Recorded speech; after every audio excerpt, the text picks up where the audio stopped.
Seu nome significa portador de fardo ou aquele que carrega um peso. E, de fato, ele carregou um peso, o peso de uma mensagem divina que poucos queriam ouvir. Diferente de muitos outros profetas, Amós não veio de uma linhagem profética ou sacerdotal. Ele mesmo nos diz: não sou profeta nem filho de profeta. Sou criador de gado e cultivador de sicômoros. Um homem do campo, um trabalhador, alguém que conhecia o valor do suor e do trabalho árduo. Amós vivia em Tecoa, uma pequena cidade no reino de Judá, ao sul. Mas sua mensagem não era primariamente para seu próprio povo. Deus o chamou para profetizar ao reino do norte, Israel, durante o reinado de Jeroboão II, por volta de 760 anos antes de Cristo. Era uma época de prosperidade econômica e expansão territorial para Israel. O comércio florescia, a riqueza aumentava, os palácios se multiplicavam. À primeira vista, parecia que a nação estava sendo abençoada. Mas sob a superfície brilhante dessa prosperidade, algo estava profundamente errado. A riqueza estava concentrada nas mãos de poucos, enquanto a maioria sofria. Os ricos construíam mansões de pedra lavrada e se reclinavam em divãs de marfim, enquanto os pobres eram oprimidos e vendidos por um par de sandálias. A justiça era pervertida nos tribunais, os pesos e medidas eram adulterados no comércio, e os necessitados eram pisoteados. O mais perturbador era que toda essa injustiça social coexistia com uma intensa atividade religiosa. Os santuários em Betel e Gilgal estavam cheios, os festivais religiosos eram celebrados com pompa, as ofertas e sacrifícios eram abundantes. Israel parecia externamente uma nação devota, mas era uma religiosidade vazia, divorciada da justiça e da compaixão que Deus exigia. Foi nesse cenário que Deus chamou Amós, um criador de gado e cultivador de sicômoros do sul, para entregar uma mensagem ao reino do norte.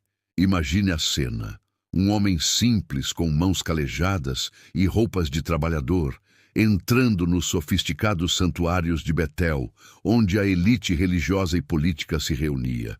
Um forasteiro, um caipira aos olhos da sociedade urbana de Israel, ousando falar em nome do Deus de Israel. E que mensagem ele trouxe!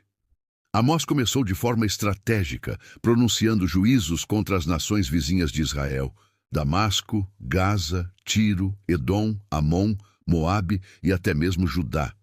Podemos imaginar os israelitas assentindo em aprovação enquanto Amós denunciava os pecados desses inimigos tradicionais. Sim, esses pagãos merecem o juízo de Deus.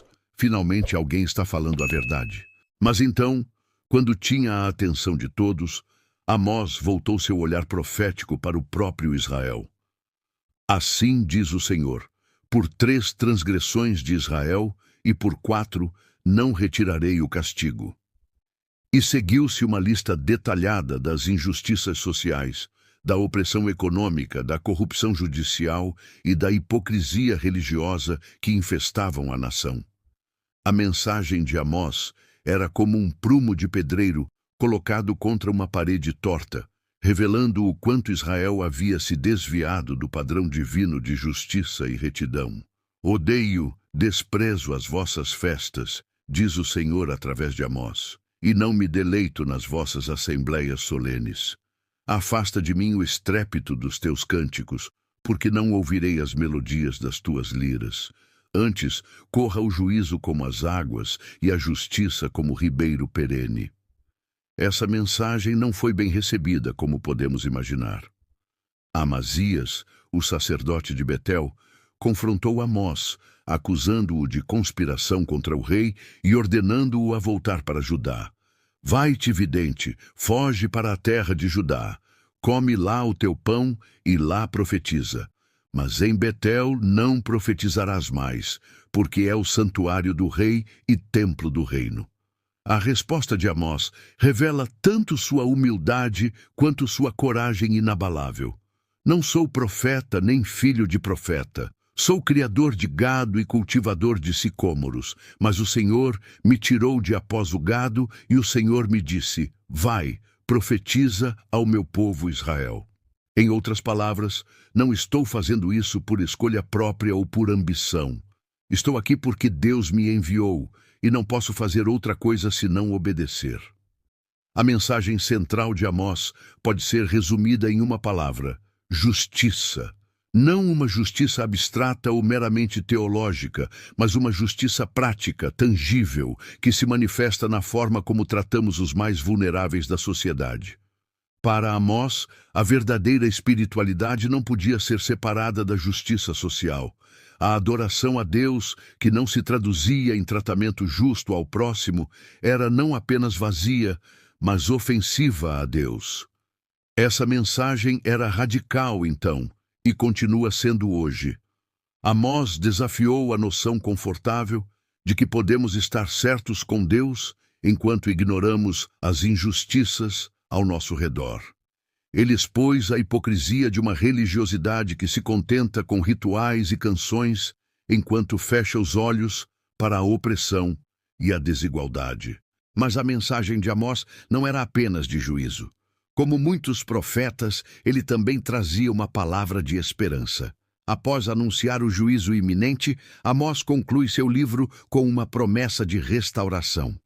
Naquele dia, levantarei o tabernáculo caído de Davi. Eis que vem dias, diz o Senhor, em que o que lavra alcançará ao que ceifa, e o que pisa as uvas ao que lança a semente. Os montes destilarão mosto, e todos os outeiros se derreterão. É uma visão de abundância, de restauração, de uma terra onde a justiça finalmente prevalece. Uma visão que nos lembra que o juízo de Deus não é o fim da história, é um meio para a restauração de todas as coisas. O que a mensagem de Amós tem a nos dizer hoje, quase 3 milênios depois? Muito mais do que podemos imaginar. Primeiro, Amós nos lembra que Deus se importa profundamente com a justiça social, não como um apêndice opcional à fé, mas como uma expressão essencial dela. A forma como tratamos os pobres, os marginalizados, os vulneráveis, importa para Deus. Não podemos separar nossa vida espiritual de nossa responsabilidade social. Segundo, Amós nos alerta contra a tentação da religiosidade vazia. Rituais, canções, reuniões que não transformam nosso caráter ou nossa conduta. Busquem-me e vivam, diz o Senhor através de Amós. Não compareçam aos cultos e vivam, ou cantem louvores e vivam, mas busquem-me. Uma busca que inevitavelmente nos leva a amar o que Deus ama e a odiar o que Deus odeia, incluindo a injustiça e a opressão. Terceiro, a história de Amós nos lembra que Deus frequentemente escolhe mensageiros improváveis. Amós não tinha credenciais religiosas, não vinha de uma linhagem profética, não tinha posição ou influência. Era um trabalhador comum, chamado de seus afazeres diários para uma missão extraordinária. Isso nos desafia a não subestimar o que Deus pode fazer através de pessoas comuns que estão dispostas a obedecer ao seu chamado. Quarto, Amós nos ensina sobre coragem moral, a disposição de falar a verdade, mesmo quando ela é impopular, mesmo quando ela desafia os poderosos. Ele não suavizou sua mensagem para agradar a elite religiosa ou política. Ele falou a verdade que Deus lhe deu, independentemente das consequências pessoais. E quinto, a mensagem de Amós nos lembra que a prosperidade material não é necessariamente um sinal da bênção de Deus. Israel estava experimentando um boom econômico, mas espiritualmente estava falido. Isso nos desafia a avaliar nossas próprias vidas e sociedades, não apenas por métricas econômicas, mas por padrões de justiça, compaixão e fidelidade a Deus. Há um momento particularmente poderoso no livro de Amós que merece nossa atenção especial. No capítulo 7, Amós descreve uma série de visões que Deus lhe mostrou. Nas duas primeiras, uma praga de gafanhotos e um fogo consumidor. Amós intercede pelo povo e Deus retém o juízo.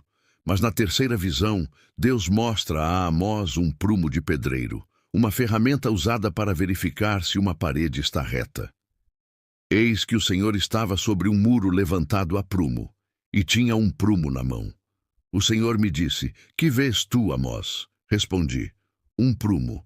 Então me disse o Senhor: Eis que eu porei o prumo no meio do meu povo Israel. Nunca mais passarei por ele. O prumo representa o padrão imutável de justiça de Deus. Israel, como uma parede torta, seria medido contra esse padrão e encontrado em falta. É uma imagem poderosa que nos lembra que, embora os padrões humanos possam flutuar com as modas culturais e políticas, o padrão de Deus permanece constante. Talvez você esteja se perguntando: como posso aplicar a mensagem de Amós à minha vida hoje? Não sou um líder político ou religioso. Não tenho poder para mudar sistemas inteiros. A resposta começa com autoexame. Amós nos convida a colocar o prumo de Deus contra nossas próprias vidas, nossas próprias práticas, nossas próprias atitudes em relação aos outros, especialmente os mais vulneráveis. Como tratamos aqueles que têm menos poder, menos recursos, menos voz do que nós? Como usamos os recursos que Deus nos confiou? Nossa espiritualidade se traduz em ações concretas de justiça e compaixão? Depois, vem a coragem de falar. Talvez não sejamos chamados para confrontar reis ou nações inteiras, como Amós, mas todos temos esferas de influência, famílias, locais de trabalho, comunidades, igrejas. Onde vemos injustiça, somos chamados a falar, a defender os que não têm voz, a ser reparadores de brechas, como Isaías diria mais tarde. E finalmente vem a esperança. A mensagem de Amós não termina com juízo, mas com uma visão de restauração. Da mesma forma, nossa denúncia da injustiça deve ser acompanhada por uma visão positiva do que poderia ser. Uma sociedade onde a justiça corre como as águas e a retidão como ribeiro perene. Não apenas criticamos o que está errado, mas trabalhamos ativamente para construir o que é certo. Amós, o pastor de Tecoa, carregou um fardo pesado, a mensagem de um Deus que ama a justiça e odeia a opressão. Sua coragem em entregar essa mensagem, mesmo quando ela era profundamente impopular, continua a inspirar e desafiar todos que buscam seguir o Deus de justiça hoje. Que possamos, como Amós, ter olhos para ver além das aparências, coragem para falar a verdade e corações comprometidos com a justiça que Deus ama, e que possamos lembrar sempre que o Deus que julga é também o Deus que restaura, que promete um dia quando os montes destilarão mosto e todos os outeiros se derreterão. Uma visão de abundância e justiça para todos. Se a mensagem de Amós tocou seu coração hoje, deixe seu like para eu saber. Compartilhe com alguém que precisa ser lembrado da importância da justiça na vida de fé. E não se esqueça de se inscrever para continuarmos juntos nessa jornada de descoberta das vidas que moldaram nossa fé. Até o próximo encontro.